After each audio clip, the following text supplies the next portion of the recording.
Perkembangan teknologi digital telah mengubah cara masyarakat berinteraksi dengan layanan keuangan.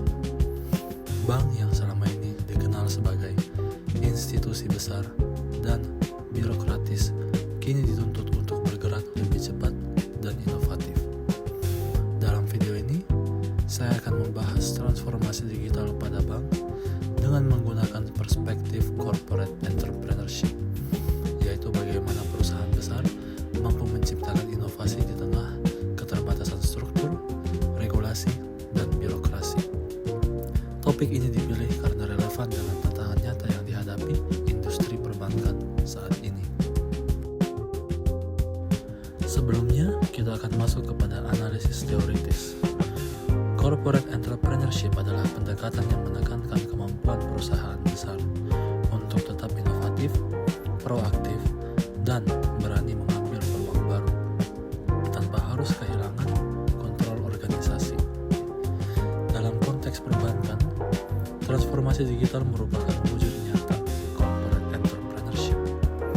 Bank tidak lagi hanya berfungsi sebagai lembaga penyimpanan dan penyaluran dana, tetapi juga sebagai penyedia layanan digital berbasis teknologi seperti mobile banking, internet banking, artificial intelligence, big data, dan open banking. Namun, berbeda dengan startup, bank menghadapi tantangan berupa regulasi ketat, risiko reputasi, serta struktur organisasi yang kompleks. Oleh karena itu, inovasi dalam bank tidak dapat dilakukan secara sembarangan, melainkan harus melalui proses yang terencana, terukur, dan mendapat dukungan dari pimpinan. Transformasi digital pada bank menunjukkan bahwa inovasi di perusahaan besar bukan hanya soal teknologi, tetapi juga perubahan budaya organisasi, pola kerja, dan cara pengambilan keputusan. Masuk kepada analisis kasus mengenai transformasi digital bank. Transformasi digital bank umumnya diawali dari perubahan perilaku nasabah. Nasabah kini menginginkan layanan yang cepat, mudah, dan 3、2、1，指向哈。京东银行能按人用些最长等于12期慢慢还款。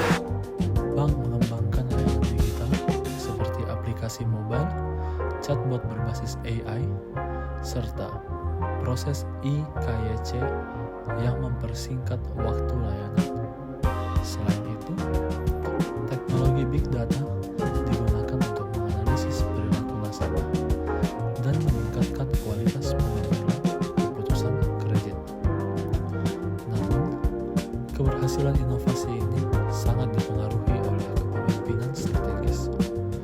Pimpinan bank berperan dalam menetapkan visi digital, menyelaraskan kepentingan antar divisi, serta menciptakan ruang bagi eksperimen inovatif. Tanpa dukungan pimpinan, inovasi sering terhambat oleh birokrasi internal. Di sisi lain, bank juga menghadapi hambatan seperti resistensi karyawan terhadap perubahan, proses approval yang panjang, keterbatasan SDM digital, serta kekhawatiran terhadap risiko keamanan data. Hambatan-hambatan ini menunjukkan bahwa corporate entrepreneurship dalam bank memerlukan manajemen perubahan yang kuat. Dalam implikasinya terhadap organizational reputation, transformasi digital memiliki dampak langsung terhadap reputasi organisasi. Ketika inovasi berjalan dengan baik, bank akan dipersepsikan sebagai institusi yang modern, adaptif, dan terpercaya, terutama di mata generasi muda. Namun, kesalahan dalam implementasi digital, seperti gangguan sistem atau kebocoran data, dapat dengan cepat merusak kepercayaan publik. Oleh karena itu, bank harus memastikan bahwa inovasi digital tidak hanya cepat, tetapi juga aman dan andal. Dengan kata lain, reputasi menjadi aset strategis yang harus dijaga dalam setiap proses inovasi.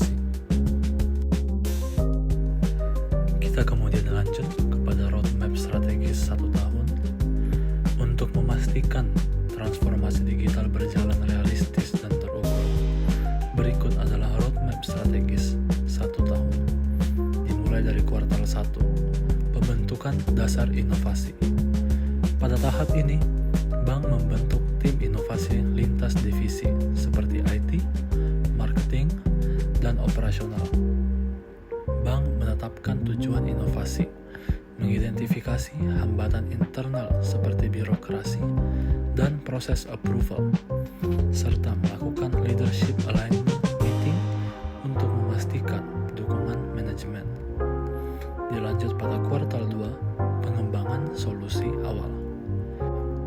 Bank melakukan sesi design thinking untuk merancang solusi inovatif, mengembangkan prototipe atau fitur awal layanan digital, serta melakukan uji internal untuk mendapatkan umpan balik awal.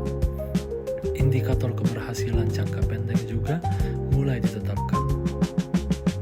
Lalu dilanjut pada kuartal 3, MVP testing dan penyesuaian organisasi. Pada tahap ini, bank meluncurkan MVP kepada segmen pelanggan terbatas. Data pengalaman pengguna dikumpulkan untuk evaluasi.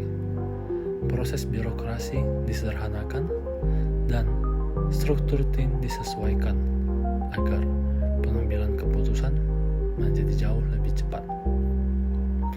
Lalu terakhir, pada kuartal 4, pilot launch dan evaluasi reputasi. Di sini, bank meluncurkan pilot project dalam skala lebih luas, mengevaluasi kinerja inovasi, serta menilai dampaknya terhadap reputasi perusahaan. Hasil evaluasi ini digunakan sebagai dasar rekomendasi untuk implementasi inovasi di tahun berikutnya dan seterusnya. Baik, kita telah sampai pada penutup. Maka, sebagai kesimpulan, transformasi digital pada bank merupakan bentuk nyata penerapan corporate entrepreneurship dalam perusahaan besar. Keberhasilan inovasi tidak hanya bergantung pada teknologi, tetapi juga pada kepemimpinan strategis, pengelolaan hambatan internal, serta pelindungan reputasi organisasi. Dengan pendekatan yang terencana dan berkelanjutan, bank dapat terus berinovasi di tengah dinamika industri digital.